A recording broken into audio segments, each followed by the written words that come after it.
بسم اللہ الرحمن الرحیم نحمدہ ونصلی علی رسولہ الکریم اما بعد۔ قرآن مجید میں اللہ تعالیٰ نے ارشاد فرمایا ہے، شہد اللہ انہ لا الہ الا هو والملائکۃ واولو العلم قائما بالقسط۔ میں آج کی اس مجلس میں ایک تو قرآن مجید کی اس آیت سے حافظ ابن قیم رحمہ اللہ نے جو علم اور اہل علم کی فضیلت بیان کی ہے اس کو عرض کروں گا، اور نمبر 2 4 واقعات سے اہل علم کی فضیلت کو بیان کروں گا۔ جہاں تک تعلق ہے اس آیت کریمہ سے، حافظ ابن قیم رحمہ اللہ نے علم اور اہل علم کی فضیلت کئی طرح سے ثابت کی ہے، جن میں سے میں 5 وجوہات عرض کرنا چاہ رہا ہوں۔ نمبر 1، اللہ تعالیٰ نے اس آیت کریمہ میں انسانوں میں سے صرف اہل علم کی گواہی پیش کی ہے۔ شہد اللہ انہ لا الہ الا ہوا، ایک تو اللہ نے گواہی دی کہ اللہ کے علاوہ کوئی معبود نہیں، والملائکۃ، نمبر 2 فرشتوں نے، واولو العلم، اور نمبر 3 اہل علم نے۔ حالانکہ انسان تو اور بھی بہت سارے ہیں، وکلاء ہیں، ججز ہیں، اور وہ کرنل جرنل، اور وہ عصری علوم کے ماہرین اور دیگر فنون کے ماہرین، مگر یہاں گواہی کے لیے انسانوں میں سے جس طبقے کا انتخاب کیا ہے وہ ہیں اہل علم۔ اور یہ پکی بات ہے بقول مفسرین کی کہ علم سے مراد وہ علم ہے جس سے اللہ کی معرفت حاصل ہو، شریعت کا علم جاننے والے۔ تو اہل علم کی ایک فضیلت یہاں سے ثابت ہوئی کہ اللہ پاک نے گواہی کے لیے انسانوں میں سے صرف ان کا انتخاب کیا۔ نمبر 2، ان کی گواہی کو اللہ تعالیٰ نے اپنی گواہی کے ساتھ ذکر کیا، یعنی ایک ہی آیت میں اللہ تعالیٰ نے اپنی گواہی بھی ذکر کی اور اہل علم کی گواہی بھی ذکر کی۔ نمبر 3، اہل علم کی گواہی کو اپنی معصوم مخلوق فرشتوں کی گواہی کے ساتھ ذکر کیا۔ وَأُولُو الْعِلْمِ قَائِمًا بِالْقِسْطِ سے پہلے ہے وَالْمَلَائِکَةُ، گویا فرشتے وہ نورانی مخلوق، معصوم مخلوق ہے، اللہ کی نافرمانی نہیں کرتے، لا یعصون اللہ ما امرہم، ان کی گواہی کے ساتھ انسانوں کی گواہی کو، اہل علم کی گواہی کو گویا ذکر کیا۔ نمبر 4، گواہی بھی کسی معمولی بات پر نہیں بلکہ کائنات کی سب سے بڑی حقیقت توحید پر ہے، اور ضابطہ یہ ہے کہ بڑے معاملے کی گواہی بڑے لوگ ہی دیا کرتے ہیں، تو اس سے بھی اہل علم کی فضیلت ظاہر ہو رہی ہے۔ نمبر 5، حافظ ابن قیم رحمہ اللہ فرماتے ہیں کہ یہ بھی اللہ تعالیٰ کا بنایا ہوا قانون اور ضابطہ ہے کہ گواہ عادل ہونے چاہیے، لہذا اللہ تعالیٰ نے اہل علم کو بطور گواہ کے پیش کر کے اشارہ کر دیا کہ یہ اللہ رب العزت کے نزدیک عادل ہیں۔ شہد اللہ انہ لا الہ الا ہوا والملائکۃ واولو العلم قائما بالقسط۔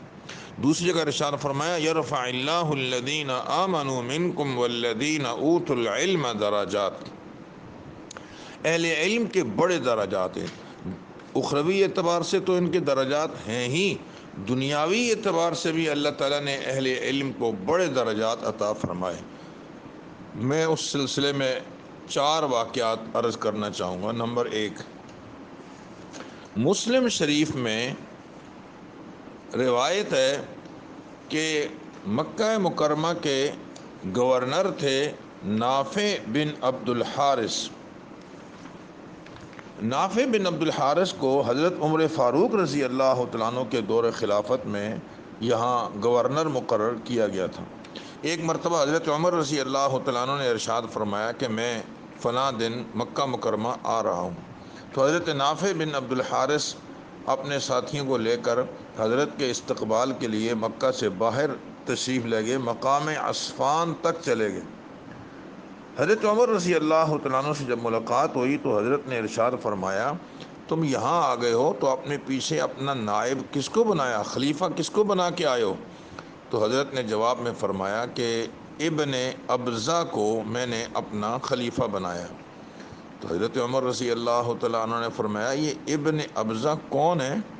تو آپ نے فرمایا کہ مولا من موالینا، یہ ہمارا ایک آزاد کردہ غلام ہے، اجمی ہے۔ تو ارشاد فرمایا کہ کیا مطلب؟ اہل عرب میں خاص طور سے قریش لوگ تو بہت زیادہ متعصب تھے، تو کیا انہوں نے ایک غلام اور وہ بھی اجمی اس کو اپنے لیے خلیفہ بنا لیا اور اس پہ کوئی اعتراض نہیں کیا؟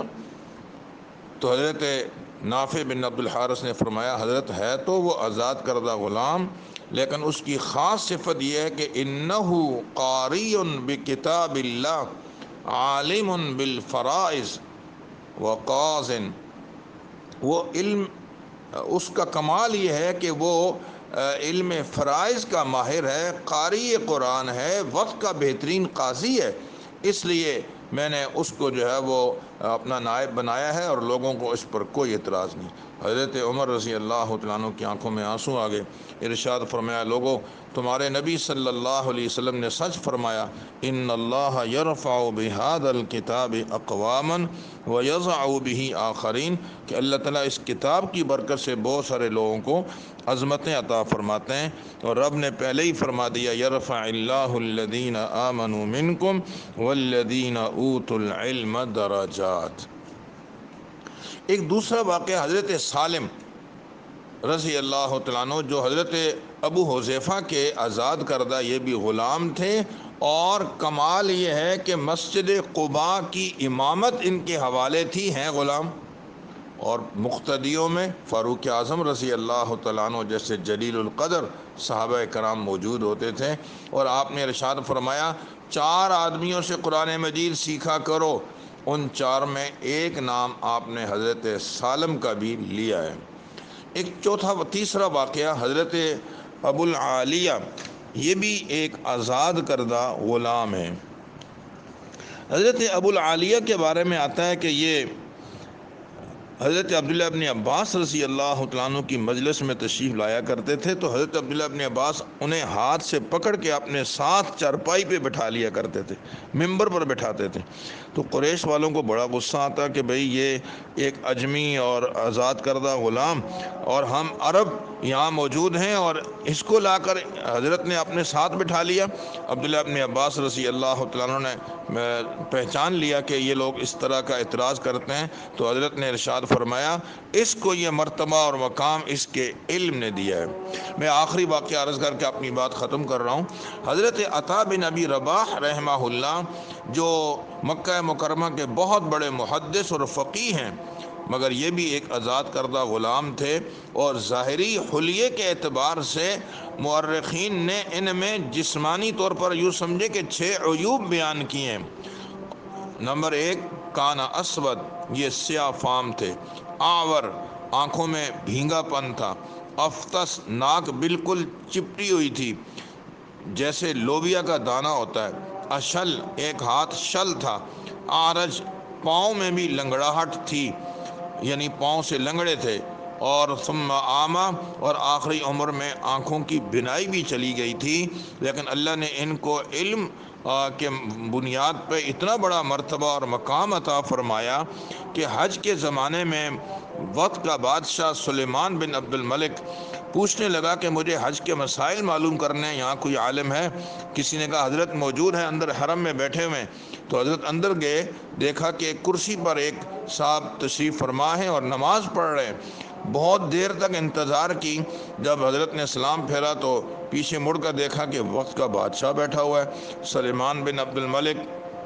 فرمایا ہاں بھائی بولو کیا بات ہے، حضرت کیا حکم ہے؟ تو سلیمان بن عبد الملک نے دوزانو ہو کر ادب سے بات کی، اس زمانے کے بادشاہ بھی اہل علم کے قدردان تھے، حضرت کچھ حج کے مسائل معلوم کرنے ہیں۔ حضرت نے وہ سارے حج کے مسائل جو ہے وہ سارے بتلا دیے۔ اب سلیمان بن عبد الملک کے ساتھ 2 بیٹے بھی ان کے تھے، اٹھتے ہوئے جو ہے وہ سلیمان بن عبد الملک نے اپنے بیٹوں کو ایک جملہ کہا جو تاریخی بن گیا۔ بیٹوں سے کہا بیٹو وَلَا تَنِيَا فِي طَلَبِ الْعِلْمِ فَإِنِّي لَا أَنْسَى ذِلَّنَا بَيْنَ يَدَيْ هَذَا الْأَسْوَدِ، بیٹو علم حاصل کرنے میں کبھی کوتاہی نہ کرنا، میں آج اس کالے آدمی کے سامنے جو ذلت برداشت کر رہا ہوں یہ میں زندگی میں کبھی بھول نہیں سکتا۔ تو اس سے آپ اندازہ لگائیے کہ علم کی برکت سے اللہ پاک نے کتنا بڑا مرتبہ دیا کہ بادشاہ وقت بھی دو زانو ہو کر ان کے سامنے بیٹھ گیا۔ تو ہمیں اس لیے تو علم نہیں حاصل کرنا کہ جب وہ دنیاوی مرتبے صرف حاصل کر لیے جائیں، اللہ پاک کی رضا کے لیے علم کو حاصل کرنا ہے، مگر یہ علم کی ایک خصوصیت ہے کہ اللہ پاک اس کی برکت سے جہاں آخرت کی نعمتیں اور بلندیاں عطا فرماتے ہیں سو دنیا کی بلندیاں بھی عطا فرماتے ہیں۔ اس لیے ہمیں چاہیے کہ دنیا اور آخرت کی سعادتیں حاصل کرنے کے لیے علم دین کو حاصل کیجئے اور اس کو حاصل کریں اور اس کے تقاضوں کے مطابق خود بھی عمل کریں اور دوسروں کو بھی اس کی دعوت دیں۔ اللہ تعالیٰ مجھے اور آپ کو عمل کی توفیق نصیب فرمائے۔ وآخر دعوانا ان الحمد للہ رب العالمین۔